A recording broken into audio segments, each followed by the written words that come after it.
ওখানে যদি একজন কেউ বাবরি মসজিদ পোড়ায় দেয়, ভেঙে দেয়, এইখানে আরেকজনের মন্দির ভেঙে দিব।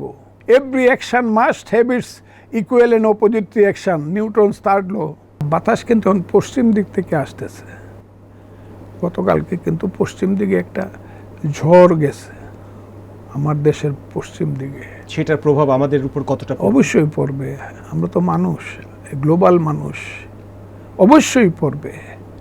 শুধু পড়বে না, কঠিনভাবে পড়বে। আপনি যদি এখানে খালি স্লোগান দেন দিল্লি না ঢাকা, ঢাকা ঢাকা, তো ওখানে কলকাতা দ্বারা স্লোগান দেবে ঢাকা না দিল্লি, কলকাতা কলকাতা কলকাতা দিবে না। এটা তো একটা আরেকটাকে উৎসাহিত করে। আপনি যদি এখানে সাম্প্রদায়িকতা করেন, ইসলাম ছাড়া অমুক ছাড়া কিছু মানি না, ওই দীপন দাসের যদি পুরায় দেন ভালুকাতে, আর ওখান থেকে পশ্চিমবাংলাতে বসে যে হিন্দুরা দেখতেছে যে শুধু একটা লোক হিন্দু হওয়ার অপরাধে তাকে প্রথমে পিটাইলো, তারপরে গাছে বাঁধলো, তারপরে পুরায় দিল, ওই হিন্দুরা দেখে তারা এটা every action must have its equal and opposite reaction, Newton's third ল।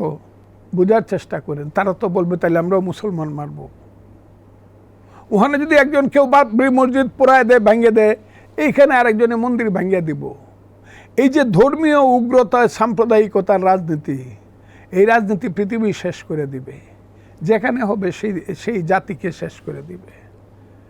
রাজনীতি কিন্তু হইতে হবে, হ্যাঁ, রাজনীতি হইতে হবে তুমি হিন্দু আমি মুসলমান, তুমি বৌদ্ধ আমি খ্রিস্টান, তুমি ইহুদি তুমি অমুক, বাট আমরা সবাই হিন্দু বনেগা না মুসলমান বনেগা, ইনসান কে औलाद है ইনসান বনেগা। এই রাজনীতি যদি করতে পারেন পৃথিবী টিকবে। নাহলে যুদ্ধ চলবে, মারামারি চলবে, গুম চলবে, হত্যা চলবে, সব চলবে। পরস্পরের প্রতি আমাদের ঘৃণাবোধ থাকবে চিরদিন। আমরা কেউ মানুষ হতে পারবো না। শুধু কেউ মুসলমান হমু, কেউ হিন্দু হমু, কেউ ইহুদি হমু, কেউ খ্রিস্টান।